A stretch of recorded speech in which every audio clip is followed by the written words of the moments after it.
कुटुंबियांनी ज्या तरुणीचं अपहरण झालंय असा आरोप करत पोलीस स्टेशनमध्ये गुन्हा दाखल केला होता।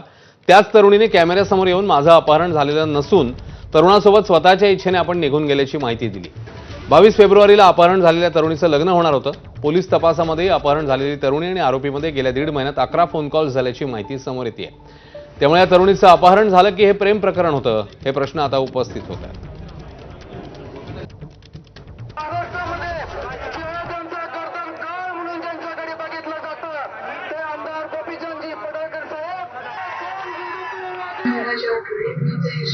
सोबत वर्षापासून प्रेम संबंधात आहे। तर काल झालेल्या प्रकरणात माझ्यावरती कोणतीही जबरदस्ती केली नाही। मी माझ्या स्वतःच्या मर्जीने आली। माझ्यावरती अपहरण झाले नाही किंवा चिमणी वगैरे टाकण्यात आली नाही। तर राजकीय माणसाने डोळे त्यांच्या सोबत राजकीय लोकांनी डोळ्या बसून येऊन गेले आणि माझ्या मर्जीने आले।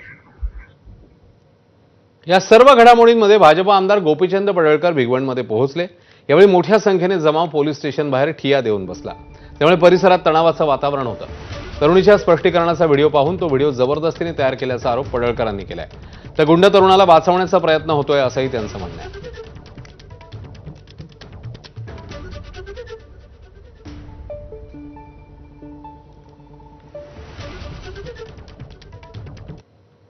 मुलीचा जबरदस्तीने व्हिडिओ तयार करून तो पोलीस अधिकारी त्यांच्या नातेवाईकांना पाठवला जातोय।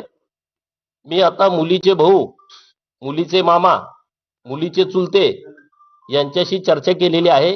मुलीला वडील नाहीत। मुलीचं लग्न ठरलं होतं। मुलीचं लग्न पुढच्या 2-4 दिवसामध्ये होतं आणि अशा परिस्थितीमध्ये जबरदस्तीनं या मुलीचं अपहरण केलेलं आहे। दरम्यान या प्रकरणी पुणे ग्रामीण पोलीस अधीक्षक संदीप गिल यांचं काय म्हणणं आहे तेही पाहूया।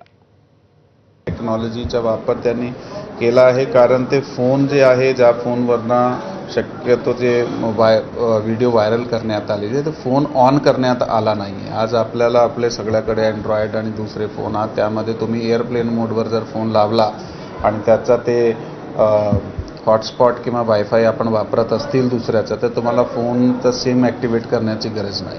आणि त्याप्रमाणे पुढील इन्व्हेस्टिगेशन, टेक्निकल इन्व्हेस्टिगेशन आमचं चालू आहे। लवकर आम्ही त्यांना कस्टडीमध्ये घेत आहोत। उत्तर प्रदेश दौऱ्यात राष्ट्रीय स्वयंसेवक संघाचे सरसंघचालक मोहन भागवत यांनी केलेल्या एका वक्तव्याने राजकारण तापलंय।